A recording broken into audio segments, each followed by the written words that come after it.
বর্তমান সময়টা কেমন হয়েছে আমি বলি। আপনি কাউকে টাকা ধার দিচ্ছেন, এখন আপনি আবার টাকা চাইতে গেছেন। উনি যখন আপনার কাছ থেকে টাকাটা নিছে তখন উনি আপনাকে ফোন করছে, আমি দেখাচ্ছি আর কি। হ্যালো, মানে ওনার কথাগুলো আমি বলতেছি। ভাই আমার কিছু টাকা লাগবে, একটু হেল্প করা যাবে ভাই?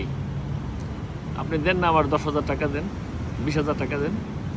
হ্যাঁ ভাই, অনেক হেল্প, আমি সময় মতো দিয়ে দেবো ওই টাকাটা আপনাকে। হ্যাঁ হ্যাঁ ভাই, হ্যাঁ হ্যাঁ। না ভাই, প্রমিস, আপনি যেই ডেট দিবেন আমি ওই ডেটে আপনার টাকাটা দিয়ে দেবো। হ্যাঁ ভাই, হ্যাঁ ঠিক আছে। তাহলে ভাই কালকে দিতেছেন না 20,000 টাকা? আচ্ছা ভাই, ঠিক আছে, ওকে।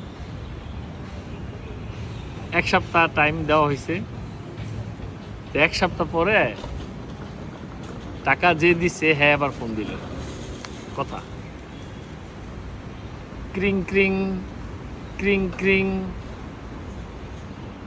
হ্যালো, আসসালামু আলাইকুম ভাই। আজকে তো ওই যে 1 সপ্তাহ হয়ে গেছে, টাকাটা কি দিবেন না? কে মারা গেছে?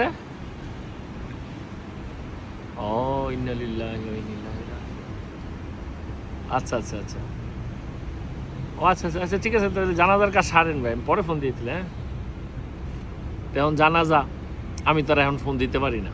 তা আমি চিন্তা ভাবনা করলাম 3-4 দিন পরে দিই, যেহেতু মারা গেছে একজন লোক। 5 দিন পরে ফোন দিলাম। হ্যালো, হ্যাঁ ভালো আছেন? হ্যাঁ ভালো আছেন। ভালো ভালো না, কী ভাই? ডেঙ্গু? না না, এটা ডেঙ্গু তো বাংলাদেশে সব জায়গায় ডেঙ্গু। হুম হুম হুম হুম, আর না না, ডেঙ্গু এটা বুঝছি। কোথায়? ও, হসপিটালে? না ভাই, আমার তো টাকা মাম কই। না, ওই 20,000 টাকার কথা খুব ভাবছিলাম, তো ওনার তো 5,000 চাইতেছেন। আচ্ছা ভাই, পরে ফোন দিব না। শালা, না আবার 5,000 চাই। আপনি কি বুঝছেন বাস্তব কোথায়? আমি খালি এই জিনিসটা বুঝাইলাম, টাকা ধার দেওয়ার আগে চিন্তা করবে।